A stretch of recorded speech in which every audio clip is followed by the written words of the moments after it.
అందరికీ నమస్కారం అండి. ఈరోజు నేను చేయబోతున్న వీడియో ఏంటంటే దీక్ష. అవునండి.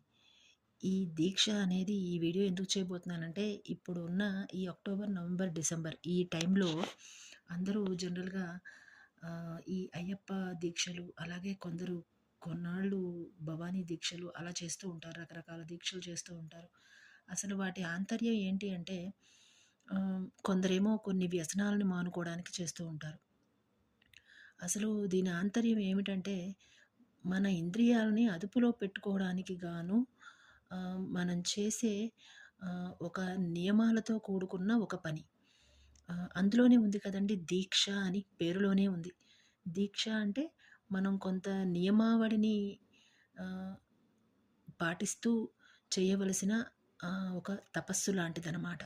మనము నియమాలతో ఎలాంటి ఆహ్, ఎదుటి వాళ్ళకి కానీ ఎవరికీ ఎటువంటి ఇబ్బంది కలిగించకుండా ఏ పనైతే చేస్తామో దాన్ని దీక్ష అంటాము. ఆహ్, ఇప్పుడు చాలామంది అయ్యప్ప మాలలు వేసుకుంటూ ఉంటారు.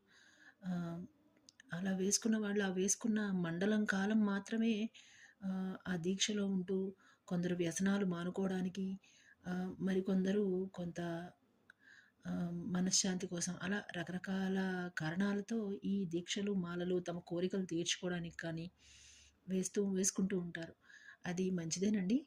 అలా వేసుకోవడం అనేది మండల కాలం అన్నింటినీ అదుపులో ఉంచే మన ఇంద్రియాలని, లోభత్వాన్ని అన్నింటినీ అదుపులో ఉంచే ప్రక్రియ.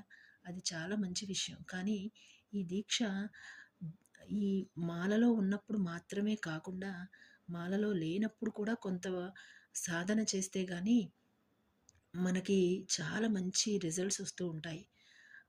వాటిని మన జీవితంలో పూర్తిగా ఇన్వాల్వ్ చేసుకోగలిగితే గాని మన జీవితం మారిపోతుంది. ఎందుకంటే కొందరుంటారు వ్యసనం మానుకోవడానికి గాని ఆ మండల కాలం పాటు వేసుకుని ఉంటారు. కానీ అది అయిపోంగానే ఇంటికి వస్తూనే వాళ్ళ వ్యసనాలు మళ్ళీ మొదలవుతాయి. సిగరెట్ స్మోకింగ్ కావచ్చు, డ్రింకింగ్ కావచ్చు, లేకపోతే గుట్కా, పాన్ ఇలాంటివి తినడం కావచ్చు, అలాంటివన్నీ. ఇలాంటివి ఇలాంటివి పూర్తిగా మానుకోవడానికి మనం చేసే దీక్ష అయితే మంచిదే. కానీ కేవలం మండల కాలం చేయడం వల్ల, ఆ కాలం చేస్తే సరిపోతుందా అంటే సరిపోదు. ఆ దీక్ష అనేది పూర్తి జీవితాంతం చేయగలిగితే అంత దీక్షగా చేయకపోయినా అందులో కనీసం 30-40% చేయగలిగితే ఆరోగ్యాలు బావుంటాయి. అలాగే ఇంట్లో ఉండే అందరూ సంతోషంగా ఉంటారు. అలాగే దైవభక్తి అలవడుతుంది. అలాగే మన పూర్తి జీవనంలో, జీవన శైలిలో మార్పు వస్తుంది. అందుకే దానికి దీక్ష అని పేరు పెట్టారు కదా! పేరులోనే ఉంది కాబట్టి ఆ దీక్ష